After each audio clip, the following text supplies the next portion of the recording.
In anticipation of the Althorp Porsche show in Northamptonshire, we went along to Stratstone's dealers in Wilmslow. Like many other regional dealers, they were forming a convoy to join the other Porsches at the event. Andy Axton, sales executive, told us about the car. Well, these are beautiful specimens. It's a shame you have to put plates on, really, isn't it? Absolutely. It does spoil the line of the car somewhat, but that's the law, unfortunately. So what would you say is the cost of running a car like this? It's a lot less than people think. The great thing about Porsche servicing really is the intervals are very long. It's 12,000 miles or 12 months. So as opposed to most cars that need servicing twice a year, this is just once a year. Average cost of servicing on something like a Boxer is probably somewhere £300-400. So they are a reasonable car. The build quality and so on, the reliability of the car, they just don't go wrong. Look at this beautiful colour. It must be a lady who's ordered this one. What do you think, Andy? I think that's a bit sexist, to be honest with you, but no, in fact it isn't a lady who ordered this. Most people are getting a bit more adventurous now with the colours and styles of what they put on the options on the car, so they're coming in some bright and bizarre colours now. Well, we went along to Althorp, home of the Spencers, to take a look at some of those bright and bizarre Porsches. Here we are at Althorp Park on this glorious day. Where else would you find 3,000 people gathered together to celebrate the Porsche? It's the largest gathering in Great Britain. Let's go and see what we can find.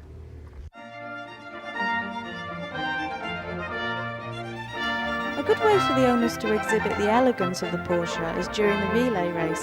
It's also perfect for burning off some of the good food and drink consumed at the show.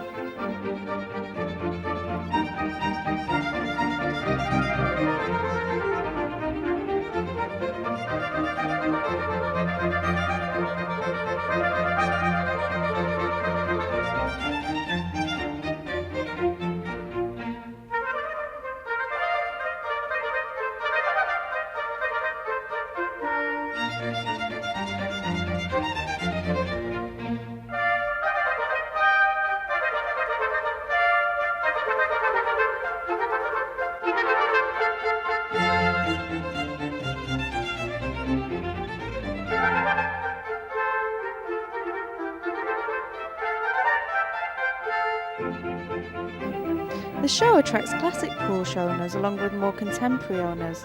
We were lucky enough to find Don Betts, who spoke to us about his 356. Hello, nice to meet you. And how long have you had this? I bought this car 6 years ago, 1991. And where did you buy it from? I bought it, believe it or not, from a firm in London, but I bought it at the NEC in Birmingham. That's where I saw the car, and I decided to get that particular one, 356A as it is. Any reason for choosing that particular model? Well, it's the prettiest version actually, because it's the latest of the ones with those low headlights with a nice curved wing. If you look at the one either side, they're a slightly later model, and they raise the bumper, and also to fit in with the federal American rules and laws on cars, they had to raise the headlights to a higher height to stop dazzle. Even a Porsche can give you car trouble sometimes. Hey! Press manager James Pillar would insist that all new models do start first time. I believe there's quite an interesting story to the Boxer. Didn't it start off as a concept design? Yes, it was first shown in '93 in January in the Detroit Motor Show as a concept car, and the reaction was so positive. It was the car the factory had to build. The reception was just fantastic. It really was. So it's the first pure Porsche designed for Porsche in 18 years. That's something? right. The 911, as you know, has been with us since 1963. We've had I think about 5 different models over the years, but this is like a pure Porsche from beginning to end. Obviously all the others are, but there's obviously been other involvements as well. This is... Is it proving popular? Oh, very popular. We've sold out for over a year now. Wow, that's amazing. But hopefully that's going to come down over the next 6 months to a more manageable level as the production increases. Any chance of cutting me out? We'll see. We managed to pin down the busy Fred Hamilton, chairman of the Porsche Club, long enough to tell us about the oldest car at the show. We're here with the earliest model in the whole show. Is it the earliest model to have been produced of Porsche? Well, no. In actual fact, this is a 1950 car, but Porsche started producing their cars in 1948 at a place called Gmünd in Austria. And originally the cars that they produced were very much hand-built in the one-off sense that they had aluminium bodies. But when they moved to Stuttgart to start production, there was a lack of skill in aluminium in the coach works there, so they went over to producing steel bodies. This is a left-hand drive car which was originally supplied to the American market but has been in England for quite a few years now. It certainly is the oldest Porsche and oldest 356 in the UK. It's a 1950 model year car and has been very beautifully restored with a lot of attention to detail by its owner over the last 2 or 3 years. This looks like metallic paint. Did they have metallic paint in Well, those days? in the early days, the nearest thing that they had to metallic paint was a sort of lacquered finish, which stayed bright for quite a long time, but then had a tendency to go matte. This car, in its restoration, I think, has actually been restored by using a cellulose-based finish, which would be sort of standard on most production cars up to the early 70s. The colour's actually been matched to the original colour, which is fish silver blue, from original 356 sales documentation. I see it's got a split screen. Why is that? Technology at the time meant that they hadn't got round to being able to bend glass for use in automotive purposes, so it had a bent screen in the middle. Presumably, if you had a cracked screen on one side, it wasn't as expensive because you could just replace half of the glass. Did they sell very well at the time? Well, this really, in a sense, is the car that got Porsche into business as production car builders, in the sense that it was a steel-bodied production car. And between 1950 up to 1954 was when Porsche established itself as a force in the market for specialised hand-built top-quality sports cars.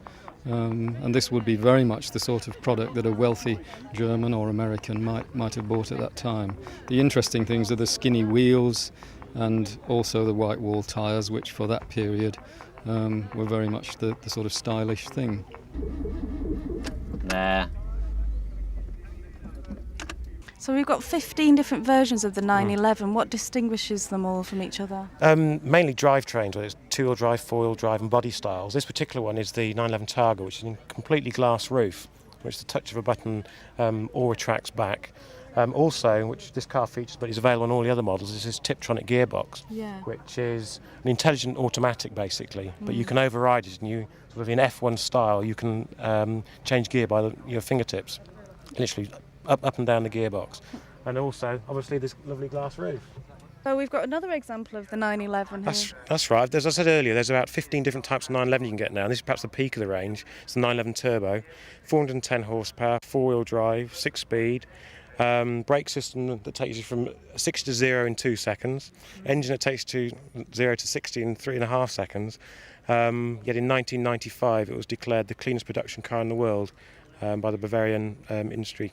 So environmentally friendly as well. Yes, despite the high-performance sports cars, the environmental compatibility is extremely important to And how Porsche. much would this one cost? This is £97,000, Pippa.